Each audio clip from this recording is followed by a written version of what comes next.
학창 시절에 야외로 소풍을 가게 되면 꼭 빠지지 않고 했었던 게임이 있었습니다. 장기자랑을 먼저 떠오르실 분도 계실 텐데요. 오늘의 말씀에서 생각나는 게임이 있으시죠? 보물찾기. 유치원이나 초등학교 나이대의 아이들은 정말 목숨 걸고 치열하게 합니다.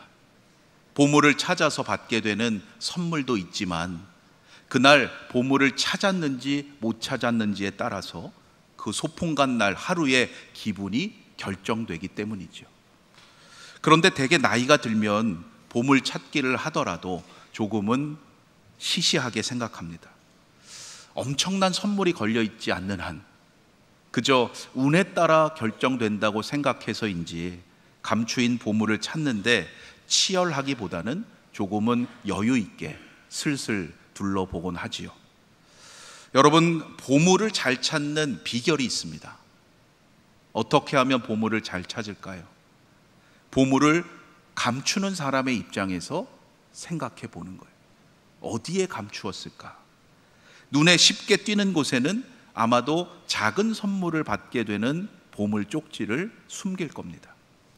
좋은 선물을 받게 되는 보물이라면 그보다는 찾기 어려운 곳에 숨기겠지요. 그래서 때로는 숨겨놓은 보물 쪽지를 다 찾지 못하는 일도 생깁니다. 보물을 찾다 보면 우리 학교, 우리 교회 보물이 아니라 먼저 왔던 다른 팀의 보물 쪽지를 찾게 되는 경우도 생기잖아요. 이러한 보물 찾기라는 게임을 여러분 잘 생각해 보시면 상당히 불공평하다는 것을 보게 돼요. 한 사람이 2개, 3개, 여러 개를 찾기도 하고요. 어떤 사람은 하나도 못 찾을 수도 있습니다. 몇 해 전에 전교인 야외 예배를 갔을 때 제가 조금 여유 있게 나갔거든요. 1개도 못 찾았어요. 빨리 잘 찾으시더라고요. 이에 비하면 오늘 예수님의 이 비유의 말씀 속에 등장하고 있는 이 사람, 보물을 찾았으니 운이 좋은 사람이라고 할 수 있겠죠. 운이 좋아서 보물을 발견했으면 어떻게 해야 됩니까? 먼저 그 밭의 주인에게 이 사실을 알려야 할 거 아니에요. 그런데 왜 그 사실을 알리지 않고 숨겨두고 돌아가서 자기가 그 밭을 삽니까? 이렇게 비도덕적이고 불의한 사람을 어떻게 예수님은 천국의 비유에 등장시키실까요? 오늘의 말씀인 감추인 보화의 비유에서 제기될 수 있는 질문들이에요. 여러분, 이러한 물음에 뭐라고 답하시겠습니까? 예수님은 이 땅에 오셔서 하나님의 나라를 선포하셨습니다.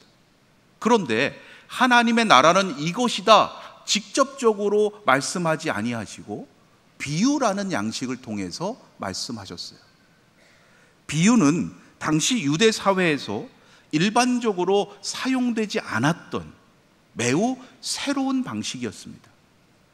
비유라는 양식이 보편화된 것은 적어도 주후 4세기는 되어서예요. 따라서 예수님께서 선포하신 이러한 비유의 말씀을 처음 직접 들었을 그 사람들은 이게 뭐지? 매우 낯설고 독특한 이 방식으로 인해서 말씀의 뜻을 온전히 이해하는데 어려움을 겪을 수밖에 없었습니다. 반면에 오늘 우리는 비유라는 양식의 특징과 의미에 대해서는 이해를 하지만 예수님 말씀이 선포되었던 그 당시의 문화와 배경에 대한 이해가 적기 때문에 그 뜻을 이해하는데 어려움을 겪게 됩니다. 그래서 성경이 어렵게 느껴질 수 있는 거예요. 여러분, 그렇다고 성경을 멀리 하시면 안 됩니다. 한번 생각해 보십시오. 우리가 성경을 하나님의 말씀이라고 믿고 날마다 읽고 이 말씀대로 살아가고자 하는데 하나님의 말씀인 성경을 여러분 그저 몇 번 읽었다고 그 뜻을 다 알 수 있겠습니까? 성경은 인문학적인 책이 아니에요. 단순히 이론과 지식을 전하고자 하는 책이 아닙니다. 날마다 읽고 묵상하고 여러분 또한 기도하셔야 돼요. 선포되는 말씀에 귀를 기울이다 보면 이 세상의 지식과 경험으로는 깨달을 수 없는 놀라운 말씀의 세계가 조금씩 열리게 되는 거예요. 우리는 평생토록 그러한 말씀의 삶을 살아가야 하는 존재예요. 오늘의 본문인 감추인 보화의 비유 말씀은 우리가 지난 2주에 걸쳐서 살펴보았던 2가지 비유의 말씀과는 다른 특징이 있습니다. 누룩의 비유, 겨자씨의 비유 기억하시죠? 이 2가지 비유의 말씀은 하나의 복음서에만 들어있지 않았습니다. 그날 본문으로 택했던 그 책 외에도 다른 복음서들에도 그 비유의 말씀이 기록되어 있습니다. 그런데 오늘의 말씀인 이 보화의 비유는 오직 마태복음에만 들어 있습니다. 이것은 이 비유를 기록한 마태복음에 대한 보다 깊은 이해가 필요하다는 것을 뜻합니다. 왜 마가와 누가는 기록하지 않은 이 비유의 말씀을 마태는 기록하고 있는가? 그들과는 다른 마태만의 관심과 특징은 무엇인가? 이에 대한 이해가 바로 오늘의 말씀에 대한 이해와 밀접하게 연관될 수밖에 없는 겁니다. 여러분, 마태복음에 대해서 얼마나 알고 계시는지요? 먼저 마태복음은 복음서 가운데 제일 먼저 등장하는 책일 뿐만이 아니라 신약 성경 전체로 보면 가장 앞에 있는 책이기도 합니다. 여러분, 그저 이것이 우연히 마태복음이 어찌 하다 보니까 신약 성경 맨 앞에 있을까요? 아니에요. 그 책마다 중요한 의미와 특징과 역할이 있기 때문이에요.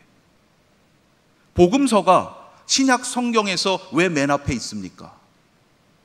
신약의 다른 책들보다 예수님의 생애와 사역에 대해서 가장 직접적으로 전하고 있는 중요성이 있기 때문에 신약에서 복음서가 맨 앞에 있는 거예요. 그 복음서들 가운데 왜 마태복음이 제일 앞에 있습니까? 마태복음 앞에는 뭐가 있죠? 구약이 있죠.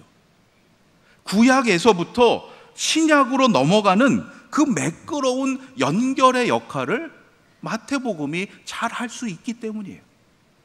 이미 그 구약의 말씀을 경전으로 삼아서 살아왔고 그 말씀에 대해서 잘 알고 있던 유대인들이 바로 마태가 이 복음서를 기록하면서 예수 그리스도를 전하고자 했던 주된 대상이고 독자였기 때문이에요.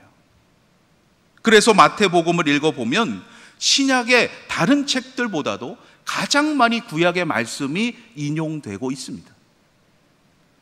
또한 그들에게 익숙한 전통을 배려해서 마태는 자신의 복음을 기록할 때 예수 그리스도의 계보를 소개하면서 복음서를 시작합니다. 이러한 마태의 여러 특징들 가운데 하나가 바로 지난 시간과 또한 오늘 본문에 공통적으로 나타나고 있어요. 마태복음이 전하는 하나님 나라의 비유에서 볼 수 있는 특징이 있다는 거예요. 여러분 발견하셨습니까? 한 절밖에 안 되는 짧은 구절인데 마태만이 보여주고 있는 특징이 있어요. 마태는 하나님의 나라라는 표현을 사용하지 않습니다. 대신 뭐라고 부릅니까? 천국이라고만 불러요. 천국은 마치 사람이 자기 밭에 갖다 심은 겨자씨 한 알 같으니, 오늘 말씀에서도 천국은 마치 밭에 감추인 보화와 같으니 하나님의 나라라고 하지 않고 천국이라고만 사용해요. 왜 마태는 하나님의 나라라는 단어 쓰지 않고 천국이라고만 합니까? 물론 같은 뜻입니다. 그러나 여기에도 유대인들에 대한 배려가 들어있는 거예요. 당시 유대인들은 거룩하신 하나님의 이름을 그들의 입에 올리지 않았어요. 너무나 거룩하신 분이기 때문에 그들이 믿는 신의 이름을 함부로 부르지 않아 왔기 때문이에요. 그래서 심지어 하나님의 이름을 그들의 조상들이 어떻게 불러왔는지조차 잊어버릴 정도가 되었던 거예요. 그러한 유대인들을 복음 전도의 대상으로 삼았기 때문에 마태는 그들을 배려해서 천국이라는 표현으로 예수님의 이 비유의 말씀을 기록하고 있는 거예요. 이처럼 오늘의 비유에는 당시 유대인들의 삶과 오랜 전통에 대한 전제가 들어있는 겁니다. 그 이해가 없으면 더군다나 매우 짧은 이 한 절 이 말씀을 자칫 오늘 우리의 생각으로만 판단하면 오해할 수가 있고, 그러한 오해 가운데 하나가 이 보화를 발견한 사람의 행동을 보면서 이 사람 너무 비도덕적이고 불의하다라고 여길 수 있게 되는 거예요. 유대인들은 오랫동안 외세의 침략을 받아왔습니다. 내란의 위험 속에 살아가면서 그들 가정에 귀중한 물건이 생기면 어떻게 하느냐? 항아리나 상자에다 담아서 땅 속에 묻어두는 그것이 바로 그들의 삶이 되었어요. 그러다가 갑작스러운 전쟁으로 온 가족이 죽게 되거나 혹은 포로로 끌려가게 되면 어떻게 될까요? 그 땅의 주인이 바뀌게 되는 거예요. 그러면 그곳에 숨겨져 있는 보화는 모르게 되는 거죠. 그냥 땅 속에 묻혀 있게 되는 겁니다. 예수님은 바로 그러한 상황을 전제로 이 비유의 말씀을 하고 계시는 거예요. 어느 소장민이 땅을 갈다가 그 밭에서 보화를 발견하게 됩니다. 그리고는 자신의 전 재산을 팔아서 주인으로부터 그 밭을 사는데 그 밭에 있는 보화도 자기의 것이 된다라는 이야기예요. 이 비유에서 첫 번째 중요한 것은 이 농부가 보화를 발견했다는 거예요. 여러분, 밭에 나가서 일한다고 누구나 다 보화를 발견합니까? 아니죠. 이미 그 땅에는 오랫동안 다른 사람도 밭을 경작하고 일해왔을 거예요. 그럼에도 다른 사람들은 발견하지 못했습니다. 오직 이 농부만이 발견하고 있어요. 이러할 때 세상적으로는 뭐라고 말합니까? 야, 참 운 좋다. 그저 운이 좋다고만 얘기하죠. 그런데 여러분, 보물찾기 게임에서 열심히 보물을 찾은 사람에게 단지 운이 좋았다고만 말할 수 있습니까? 보물을 찾으러 가지 않으면 발견하지 못하는 거예요. 밭에서 감추인 이 보화를 발견한 사람은 분명 가난한 소장민이에요. 자신의 밭이 아닙니다. 주인이 있는 남의 땅을 얻어서 농사를 짓는 처지예요. 하지만 그 땅을 통해서 자신이 해야 할 일을 깨닫고 열심히 감당하다가 보화를 발견했다는 의미예요. 자신의 땅에서 보화를 발견한 게 아닙니다. 그가 일하는 남의 땅에서 발견했다고 말씀하시는 예수님의 의도를 여러분 잘 헤아리셔야 돼요. 우리는 어떻습니까? 내 일, 내 땅, 나의 소유라고 생각하면 열심히 일할 수 있어요. 그런데 남의 땅에 내 일이 아니라고 생각하면 태도와 자세가 달라지죠. 그동안 여러 농부들이 해마다 그 밭을 갈고 일해왔을 거예요. 그런데 왜 다른 이들은 발견하지 못했고 이 사람은 발견했습니까? 바로 여기에 일상의 삶을 살아가는 삶의 자세와 태도에 있어서의 차이점이 전제되고 있는 거예요. 그 밭 어디엔가 아마 큰 돌이, 무거운 돌이 있었을 수 있어요. 다른 사람들은 아유, 내 땅도 아닌데 뭘 굳이 그것까지 옮겨? 그냥 갈 수 있는 곳만 갈았겠죠. 그런데 이 사람은 다른 사람들과는 다른 그러한 삶의 자세가 있었다는 거예요.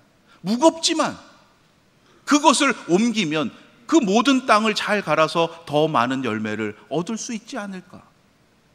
최선을 다했다는 거예요. 적당히 되는 만큼만 일하는 사람은 그동안 발견하지 못했습니다. 하지만 남의 땅에서도 자신의 일이라고 여기고 성실하게, 진실하게 일할 때 그는 다른 사람들이 발견하지 못했던 그 값진 보화를 발견하게 되었다는 거예요. 잠언에 보면 이와 관련된 말씀이 들어있어요. 어떠한 사람이 하나님을 알게 되는지 깨닫게 하시는 말씀이 잠언 2장 4절로 5절의 말씀이에요. 은을 구하는 것 같이 그것을 구하며 감추어진 보배를 찾는 것 같이 그것을 찾으면 여호와 경외하기를 깨달으며 하나님을 알게 되리니. 그랬어요. 여러분, 하나님 알게 되는 것 그냥 되지 않습니다. 여러분, 전능하신 하나님, 우리 눈에 보이지 않는 그러한 하나님을 안다는 것이 여러분 어떻게 가능하겠습니까? 내 수고로만 되는 게 아니에요. 내가 몇 번 교회 나왔다고 금방 되는 게 아니에요. 하나님은 언제나 성실하고 진실하게 행하는 자에게 은혜를 베푸시는 거예요. 하나님을 알게 되는 믿음을 주시는 거예요. 우리의 열심이 나의 소유에만 국한되어서는 안 된다는 말씀이에요. 어디서든지 모든 상황 속에서 함께 하시는 하나님이심을 알고 언제나 성실하게 진실하게 살아가는 믿음의 사람이 되시기를 주님의 이름으로 축원합니다. 또한 우리 그리스도인은 세상의 기준과는 다르게 볼 수 있는 영적인 안목이 있어야 된다는 거예요. 이것이 진정 우리를 세상 사람들과 구별하게 되는 거룩함의 요소이기 때문이에요. TV 프로그램 가운데 진품 명품이라는 것이 있습니다. 여러분 아시죠? 아마 지금 이 시간에 본방송이 되는 걸로 알고 있는데 네. 저는 가끔 재방송이 될 때 보는데요, 참 재미있습니다. 일반인이 가지고 있는 골동품이나 어떤 오래된 그 소장품을 가지고 나오면 그것이 어떠한 것인지를 잘 설명해 주고는 마지막에 그것이 지금 가지고 있는 가치를 돈으로 매겨봐요. 지금까지 나왔던 역대 최고의 감정가가 얼마일까요? 조금 더 쓰세요. 네. 지난해 설 특집 방송 때에 나왔던 고려 청자, 진짜 고려 청자로 판정이 됐어요. 1000회 특집 때 김정호의 대동 여지도도 발견이 됐어요. 이게 역대 최고 감정가인데요. 얼마요? 25억이에요. 이런 거 하나 나오면 좋겠죠. 이번에 명절 때 고향집에 가셔서 뭐 오래된 거 뭐 없나 한번 잘 둘러보고 오시기 바랍니다. 그 주인들이 하는 얘기가 늘 보고 가까이 있었던 건데 그런 줄 몰랐다는 거예요.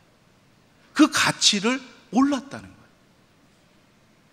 여러분, 우리의 삶에서도 마찬가지예요.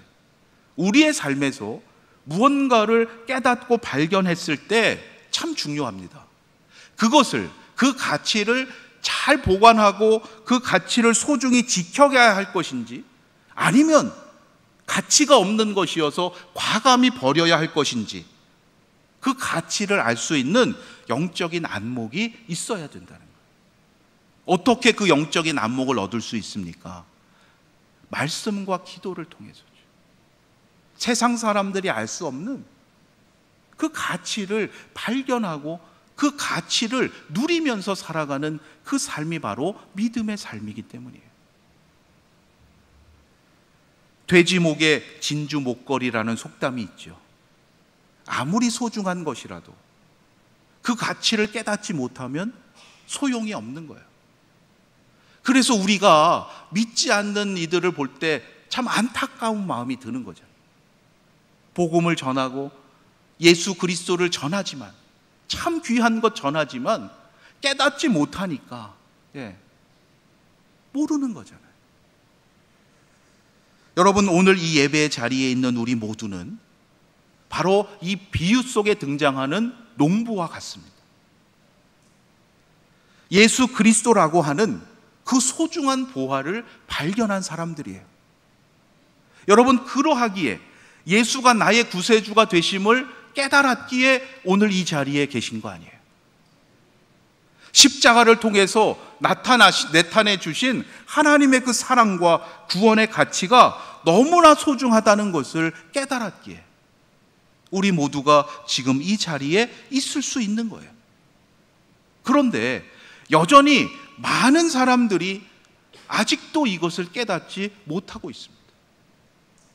그런데 우리는 이미 그것을 깨달았다면 여러분, 그것이 단지 우리의 노력이나 우리의 수고로만 된 것이겠습니까?